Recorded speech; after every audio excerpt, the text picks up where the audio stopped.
बहुत समय पहले की बात है।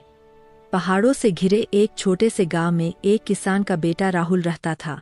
राहुल दिल का साफ था, मेहनती भी था, लेकिन उसके मन में एक कमजोरी घर कर गई थी। वह हमेशा अपनी तुलना दूसरों से करता। गांव में जब भी बच्चे दौड़ लगाते, राहुल सबसे पीछे रह जाता। जब खेल होते तो कोई ऊंचा कूद जाता, कोई तेज भाग जाता, कोई गीत गा देता, कोई बांसुरी बजा देता। राहुल हर बार मायूस हो जाता। वह सोचता, क्यों मैं किसी भी काम में अच्छा नहीं हूं? क्यों सब मुझसे बेहतर है? धीरे धीरे यह आदत उसके भीतर हीन भावना में बदलने लगी। जब भी कोई दोस्त अपनी तारीफ करता, राहुल के चेहरे पर मुस्कान तो होती, लेकिन भीतर ही भीतर वह टूट जाता। उसका आत्मविश्वास कम होता जा रहा था।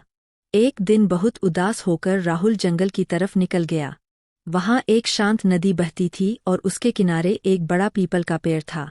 उसी पेड़ की छांव में एक बुजुर्ग साधु ध्यान कर रहे थे। राहुल पास जाकर बैठ गया और रोने लगा। साधु ने आंखें खोली और बोले, बेटा, क्यों रो रहे हो? क्या परेशानी है? राहुल ने सिर झुकाकर कहा, बाबा, मुझे समझ नहीं आता कि मैं इतना साधारण क्यों हूं। गांव के बाकी बच्चे मुझसे अच्छे हैं। कोई तेज दौड़ता है, कोई अच्छा गाता है, कोई ताकतवर है। मैं किसी काम का नहीं हूं। मुझे लगता है मैं कभी कुछ नहीं कर पाऊंगा। साधु उसकी बातें सुनकर मुस्कुराए और बोले, बेटा, क्या तुम मेरे लिए एक छोटा सा काम करोगे? राहुल ने आंसू पोंछकर सिर हिला दिया। साधु ने अपनी थैली से 2 बीज निकाले। एक बीज पीपल का था और दूसरा सूरजमुखी का। उन्होंने कहा, दोनों बीज खेत में बो दो और रोज पानी देना। बस यही काम करना। राहुल ने बिना सवाल किए वैसा ही किया।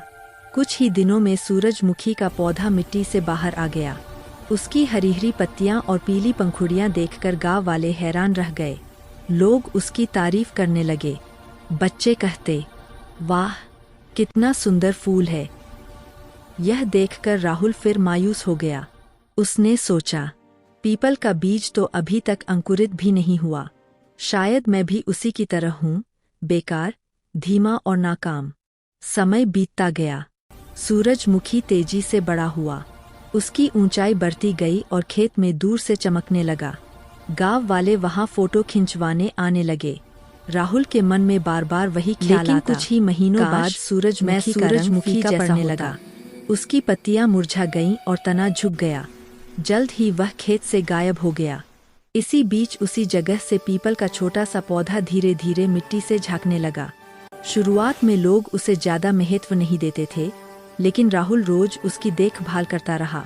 साल दर साल वह पौधा बड़ा होता गया। समय बीता और अब वही पौधा एक मजबूत पेड़ में बदल चुका था। उसकी मोटी डालियां दूर दूर तक फैल गईं।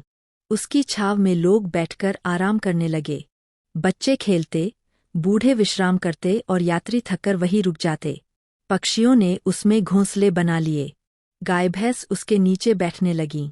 अब पीपल सिर्फ एक पेड़ नहीं था, बल्कि पूरे गांव का सहारा बन गया था। एक दिन साधु फिर राहुल के पास आए और बोले, बेटा, देखा, सूरजमुखी जल्दी खिला और जल्दी ही मुरझा गया, लेकिन पीपल देर से बड़ा हुआ और आज सबको सहारा दे रहा है। हर बीज की अपनी गति होती है, अपनी ताकत होती है। अगर पीपल सूरजमुखी से तुलना करता, तो शायद कभी बढ़ ही नहीं पाता। राहुल की आंखों में चमक आ गई। उसके दिल से जैसे कोई बोझ उतर गया। उसे समझ आ गया कि अपनी तुलना दूसरों से करना बेवकूफ़ी है। हर इंसान का अपना समय, अपना हुनर और अपनी जगह होती है। वह साधु के पैरों में गिरकर बोला, बाबा, अब मैं समझ गया। मुझे खुद को कमजोर नहीं समझना चाहिए। मुझे बस मेहनत करनी चाहिए और अपने समय का इंतजार करना चाहिए। साधु मुस्कुराए और बोले, यही समझदारी है बेटा।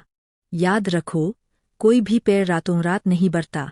उसे वक्त चाहिए, धैर्य चाहिए। इंसान भी ऐसा ही है। हर किसी का खिलने का समय अलग होता है। दोस्तों, यही बात हमारी जिंदगी में भी लागू होती है। हम अक्सर सोचते हैं कि लोग हमसे आगे निकल गए हैं। कोई स्कूल में अच्छा है, कोई नौकरी में तेजी से बढ़ रहा है, कोई जल्दी अमीर बन गया है। हमें लगता है हम पीछे रह गए। लेकिन सच यह है कि हर किसी की जिंदगी का अपना समय होता है। किसी का सूरजमुखी जैसा जल्दी खिलना, जल्दी खत्म हो जाना, और किसी का पीपल जैसा धीरे धीरे बढ़ना, लेकिन हमेशा टिके रहना और सबको सहारा देना। इसलिए खुद की तुलना किसी से मत करो। आपका वक्त भी आएगा और जब आएगा तो लोग सिर्फ आपको देखेंगे, आपकी छाव में बैठेंगे और आपकी कीमत समझेंगे। सीख, अपनी तुलना मत करो। खुद पर भरोसा रखो, मेहनत करते रहो